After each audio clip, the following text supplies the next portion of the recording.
Now you've learned to use the fundamental principles of how to move the checkers around. You know what a beautiful move looks like, you know what an ugly move looks like, and you even know how to count dice combinations and use that in terms of the tactics to maneuver in the game.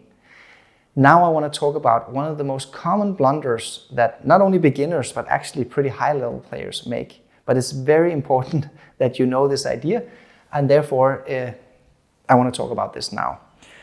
So this is the decision where you've already established an advanced anchor. You see you have an anchor here on your opponent's 4-point. And you have a choice to run from the anchor or to stay on the anchor. This decision type comes up again and again. Almost every game this decision type comes up. So there are some very crucial strategy rules that you should know. First, let's define what is an advanced anchor. Well, an advanced anchor is an anchor on the 4-point or 5-point or 7-point. Not down on the 3-point. There's like an invisible line here between the 3-point and the 4-point. These are advanced anchors. These are deep anchors on this side of the invisible line. The advanced anchors are much more desirable than the deeper ones because from the advanced anchor, you can race. It's much easier to liberate the back checkers and to go for racing. If you are on a deep anchor, it's just not that easy. You're getting primed to a much higher degree. Okay, so the scenario is that you have an advanced anchor established. And now you have a choice.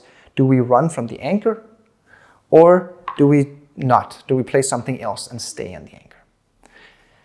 The rules are the following.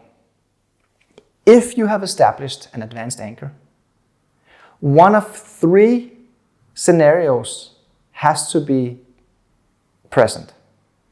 If not, you should never run. Okay? So the default is to not run. Stay in your anchor. Your advanced anchor is already an asset. It's preventing you from getting primed.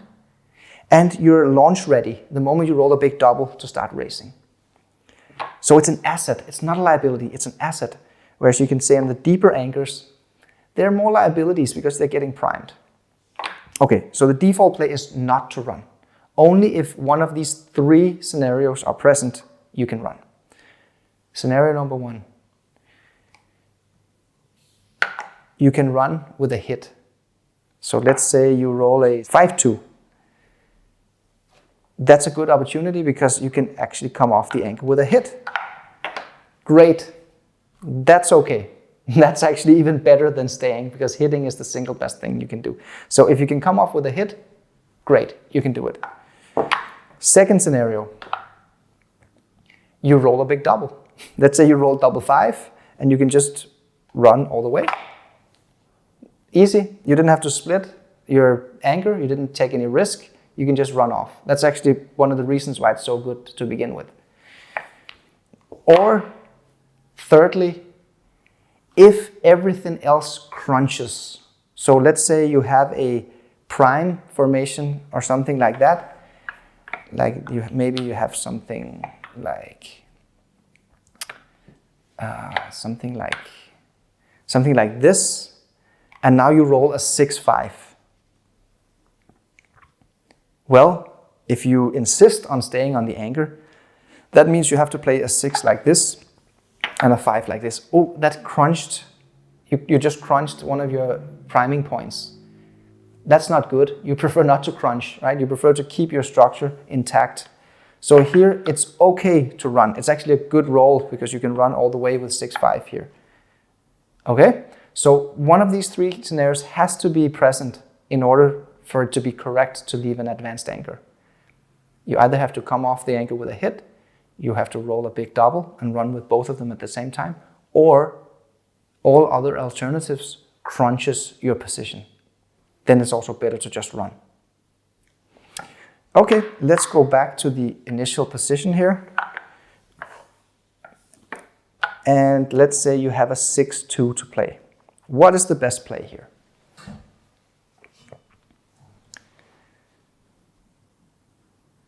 Well, if you just followed my rule, you would hopefully find the best play here, which is 6 and 2. You front load a little bit with this spare checker, but it's also pretty good flexibility because you want to make the 4 and 3 point. So it's a pretty okay move. And most importantly, you didn't leave your advanced anchor. You stay there because none of the 3 scenarios are present here. That's how you know when to run or when to stay on an advanced anchor.